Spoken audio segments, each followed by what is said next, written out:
5 sosok publik figur yang terseret dalam kasus pencucian uang Harvey Moise.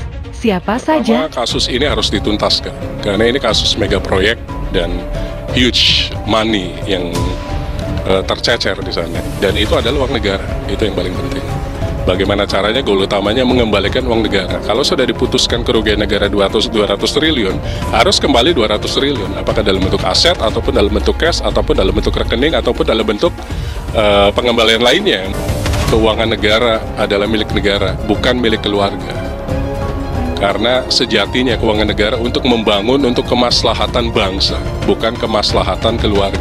Dengan kasus ini juga bisa jadi langkah awal untuk membenahi kembali PT Timah dan melakukan evaluasi besar-besaran, juga harus ada audit untuk tujuan tertentu ya dari BPK, sehingga benar-benar diungkap sedalam-dalamnya apa yang terjadi di dalam PT Timah ini, karena kerugiannya fantastis sekali dan kemungkinan malah bisa lebih, apalagi bisa kita perhitungkan juga tentang kerugian ekologinya misalnya seperti itu.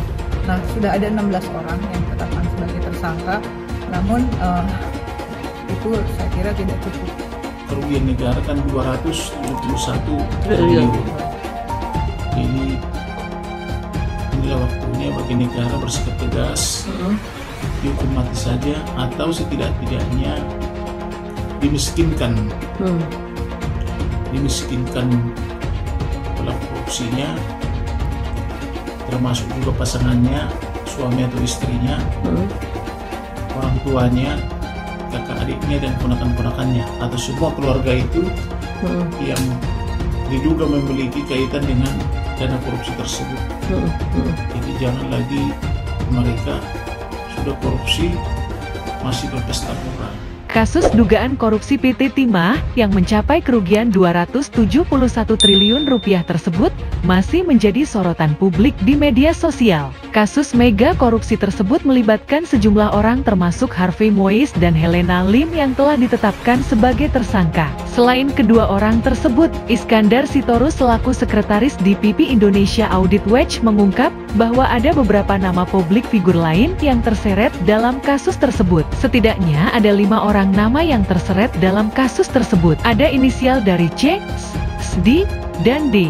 Orang ini meriah mega seperti orang baik padahal menggunakan uang hitam, kata Iskandar Sitorus, dikutip dari tayangan YouTube yang beredar. Orang hukum itu tertib jadi pakai inisial. Sekarang ada nama perempuan istri dari keluarga yang dianggap wah, tapi bukan hanya pesohor, dia seleb. Inisial A. Lanjutnya, Iskandar Sitorus menyebut bahwa pelaku yang berinisial A tersebut dikatakan memiliki nasib yang sama dengan sosok yang berinisial SD. Menurut dia, A adalah orang yang sama-sama menikmati uang hasil dari mega korupsi tersebut. Seminimalnya dia menikmati A. Inisialnya bukan asal nuding, tapi terendu sama kayak SD. Katanya nggak dipanggil, tapi biar hukum aja yang berbicara, paparnya. Namun, dari pihak Kejaksaan Agung sendiri malah memberikan pernyataan yang berbeda mengenai inisial A yang diduga telah terlibat dalam kasus korupsi Harvey Moise. Ketut Sumedana sebagai Kepala Pusat Penerangan Hukum Kejagung menegaskan bahwa informasi soal pelaku A hanya isu semata. Sampai saat ini, kasus dugaan mega korupsi Timah yang menyeret sekitar 16 orang tersangka termasuk Helena Lim dan Harvey Moise masih dalam proses pengusutan. Pihak Kejaksaan Agung masih mendalami orang-orang yang terduga terlibat dalam kasus tersebut.